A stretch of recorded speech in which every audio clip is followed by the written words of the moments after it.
Hey guys, so I'm going to be here with my very, well, hopefully quick December reading wrap up. Now, if you guys followed any of my Vlogmas videos, then you'll know that my December was plagued really with being ill.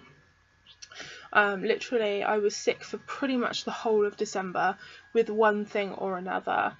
I came down with like flu-like symptoms that I had for kind of like 2 weeks. And then after that, as I thought I was getting better, I got tonsillitis, which I have never had before in my life. So that was miserable. And then I had side effects from the penicillin that I was taking for the tonsillitis, and then by the time I got over all of that, I have now got raging toothache from what I think is a wisdom tooth cutting through. So yeah, I have not had the best time of it health-wise lately. So I did not read very much in December. I mean, December's a very busy month work-wise for me, and also, well, not so much at home because in a way I was really organised this year. I didn't really have to go out Christmas shopping very much because I'd done it sort of and been all prepped for it and stuff. So I should have been able to read more, but with being unwell, it really affected my reading, so I did not get very much read at all. I read 2 books in December. The first one was Darker by E.L. James. This took me the majority of December to read. If you were following my Vlogmas videos, you'll know I was updating as I was reading it. And I don't know if it took me so long purely because I was ill or what, but I mean, when I was reading it, I was enjoying it. I read the 50 Shades of Grey series back when it was published. That's a good few years ago now, and I really enjoyed them when I read them. I don't know if I were to read them today if I would love them as much as I did then. So as I was reading this, there were moments in this that made me not like Christian, and I know people don't. There's a lot of discussion about Christian and how people don't like him, etc., or the people love him, but I was always kind of in the middle, leaning towards, you know, liking him for the majority of it.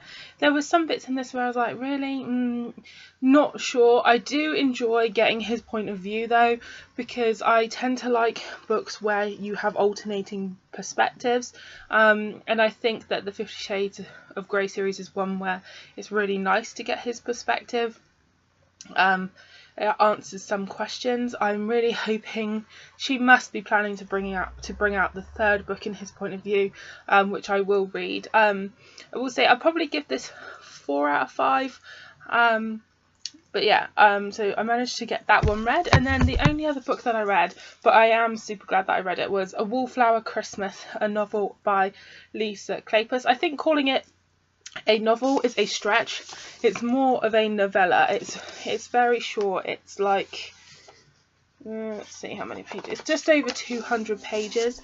And I wanted to read it because I'm loving Lisa Kleypas's books right now. Like, literally, I'm really in a, not in a funk because I'm not, but I'm kind of in a rut because all I want to read is historical romance, and the only author I really want to read right now is Lisa Kleypas.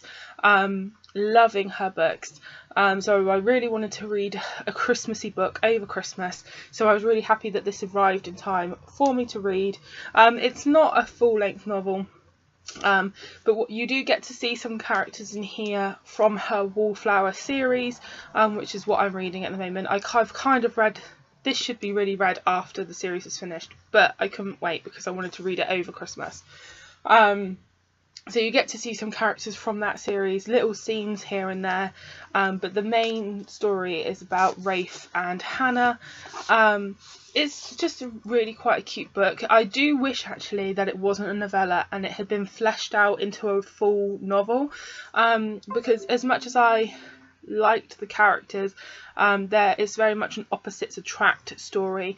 You have Rafe, who's a wealthy American who's basically coming over looking to marry into the aristocracy to please his father so that his father lets him into the family manufacturing business.